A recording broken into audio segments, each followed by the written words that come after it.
कल हमने चर्चा की थी नाइट्रोजन के बारे में। तो इससे रिलेटेड एक प्रश्न है, जब हम लोग सांस लेते हैं, हम जानते हैं कि वायुमंडल में सबसे ज़्यादा कौन सी गैस मौजूद है? नाइट्रोजन।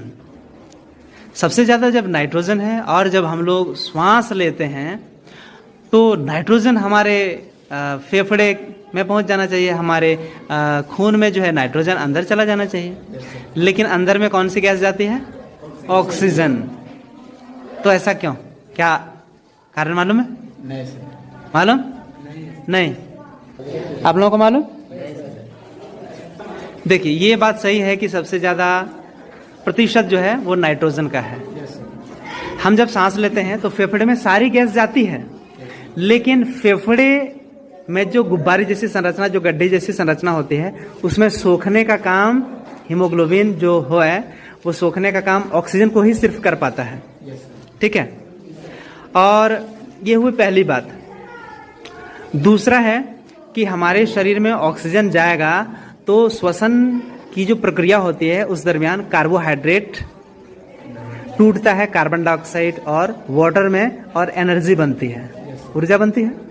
तो इसको कोशिकीय श्वसन कहते हैं। तो ऑक्सीजन की उपस्थिति में ही कोशिका के माइटोकॉन्ड्रिया में वो काम हो सकता है। समझ गए? इसलिए ऑक्सीजन ही जरूरी है। दूसरी बात हो गई। तीसरी बात, नाइट्रोजन एक अक्रिय गैस के रूप में व्यवहार करता है।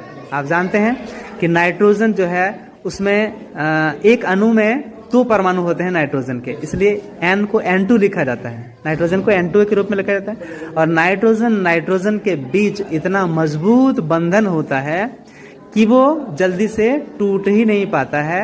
यही कारण है कि वो एक अक्रिय गैस के रूप में यूज होता है, व्यवहार करता है वो। तो ये 2 से 3 कारण हैं कि हम लोग श्वास के रूप में नाइट्रोजन भी साथ में जाता है, लेकिन अवशोषण फेफड़े के अंदर जो है वो सिर्फ ऑक्सीजन का ही होता है। वही सिर्फ हमारे हीमोग्लोबिन के थ्रू शरीर की पूरी कोशिकाओं में जाता है, और कोशिका के माइटोकॉन्ड्रिया में जाकर के कोशिकीय श्वसन होता है और ऊर्जा का निर्माण होता है। समझ गए? यही कारण है।